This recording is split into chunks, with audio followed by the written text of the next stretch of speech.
और विकसित भारत संकल्प यात्रा की पलवल जिले में 289 प्रोग्राम हो चुके हैं, जिसमें से 281 ग्रामीण क्षेत्र में यानी 6 ब्लॉकों में हुए हैं और 8 प्रोग्राम शहर में हुए हैं। इसी कड़ी में आज का जो प्रोग्राम है वार्ड नंबर 22 पलवल एमसी में किया गया है, जिसमें हमारे साथ हमारे एक्सपीरियंस को शेयर करने के लिए तेलंगाना के कुछ प्रेस की टीम भी यहाँ आई हुई है, जिनको हम हमारे एक्सपीरियंस से शेयर कर रहे हैं और जो हम जिन जिन स्कीम का लाभ प्रदान कर रहे हैं, हमारे क्या एक्सपीरियंस रहे हैं, उनसे सीखने के लिए ये लोग आए हुए और ये लोग अपने स्टेट के भी एक्सपीरियंस हमसे साझा कर रहे हैं। तो हम आशा करते हैं कि हम भी इनके एक्सपीरियंस से एनरिच होंगे और ये भी यहाँ से कुछ अच्छी सीख, ऐसी कुछ प्रैक्टिसेस लेके जाएंगे जो अपने राज्य में इम्प्लीमेंट करा पाएंगे। किस तरह की शिकायतें आ रही है, किस तरह से हैंडल किया जा रहा है, क्या सरकार की योजना है जिनके बारे में बताया जाता है? देखिए, जैसे कि आउटरीच प्रोग्राम है, जनरली गवर्नमेंट की बहुत सारी स्कीम्स है, लेकिन एक्चुअल बेनिफिशियरी तक कभी कभी सूचना के अभाव में वो उसका लाभ नहीं ले पाते।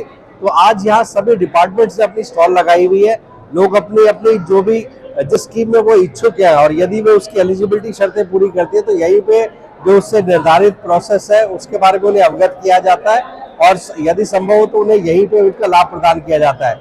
जैसे हेल्थ डिपार्टमेंट है, ये यहाँ पे ब्लड चेकअप कर रहा है, शुगर बीपी वगैरह चेकअप कर रहा है, तो ताकि हाइपरटेंशन और डायबिटीज मिलेटस का यदि कोई किसी को शिकायत है तो उसका जांच की जा सके। इसी प्रकार से यहाँ VLEs है, CSC PPP में जो भी किसी को कोई अगर करेक्शन करवाना है वो भी यही मौके पे कर रहा है। हमारे साथ प्रधानमंत्री उज्ज्वला योजना के लाभार्थी है जिन्हें यहाँ हमने आज सिलेंडर फ्री में निःशुल्क प्रदान किया गया है, जो स्कीम से लाभान्वित हुए हैं। तो ऐसे सभी स्कीमों से लोग आ रहे हैं और अपनी जो जो स्कीम उनको सूटेबल लगती है उसके बारे में जानकारी हासिल कर रहे हैं और यदि वो उसकी शर्तें पूरी करती है तो लाभ भी यहाँ से लेके जा रहे हैं। मेरा नाम अनीता है, मैं मैसूर गांव से रहने वाली हूँ। आज हमें मोदी द्वारा दिए गए गैस सिलेंडर का बहुत बहुत धन्यवाद करते हैं। पहले हम खाना चूल्हे पर बनाते थे, अब हमें सारी सुविधाएं मिल चुकी हैं, तो हम इससे बहुत खुश हैं। अच्छा कार्य कर रही है जी। हाँ जी। पलवल के नगर परिषद में ब्राह्मण धर्मशाला में ये जो विकसित भारत संकल्प यात्रा आयोजित की जा रही है, यहाँ आज तेलंगाना से 5 जर्नलिस्ट आए हैं। ये पांचों जर्नलिस्ट अलग अलग तेलुगु और इंग्लिश पत्र पत्रिकाओं से संबंधित रखते हैं और इनका यहाँ पे आना एक तरह से एक भारत श्रेष्ठ भारत जो कार्यक्रम है उसी का ही एक विस्तार देखा जा रहा है।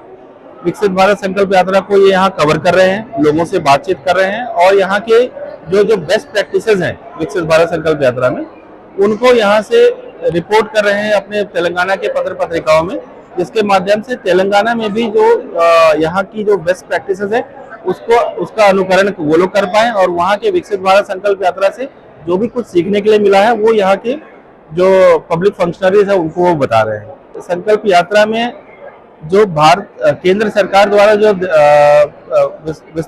वो डिस्ट्रीब्यूट किए जा रहे थे IC मटेरियल, प्रिंट मटेरियल, जिसके द्वारा कि लोग जन कल्याणकारी कार्यक्रमों के बारे में जान सकते हैं, उसके साथ ही यहाँ पे हरियाणा सरकार ने अपने द्वारा चलाए जा रहे हैं जो स्कीम्स हैं उसकी भी IC मटेरियल लोगों को उपलब्ध कराया है।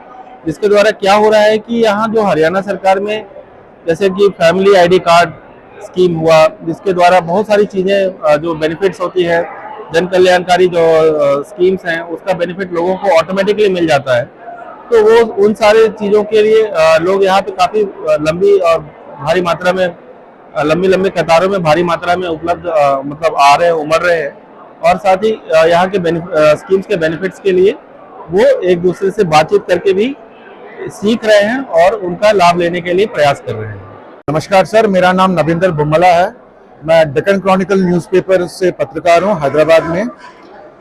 तो ये यात्रा के बारे में जब मैंने देखा तो मुझे ये लगा कि ये it is a one step platform, एक ही छत के अंदर अलग अलग विभाग के अधिकारी लोगों की समस्याओं का हल निकाल रहे हैं। तो इससे पहले जहाँ तक मुझे समझ में आया, सिटीजन सर्विस सेंटर्स पे लोग जाते थे। अगर सिटीजन सर्विस सेंटर पे भी सब विभाग के अधिकारी नहीं होते हैं, सिर्फ कुछ विभाग के अधिकारी मिसिंग होते हैं, बट यहाँ पे हर विभाग के अधिकारी हैं और जैसे कि विधायक जी भी निगरानी करने आते हैं और नगर पार्षद भी होते हैं, तो समस्या का हल जल्दी हो जाता है। तो बेसिकली यहाँ पे एनरोलमेंट एक हो रहा है, एनरोलमेंट के साथ साथ शॉर्टफॉल ऑफ डॉक्यूमेंट्स, अगर किसी ने ऑलरेडी अप्लाई किया और कुछ डॉक्यूमेंट मिसिंग है तो वो भी यहाँ ले रहे हैं और एग्जीक्यूशन चल रहा है।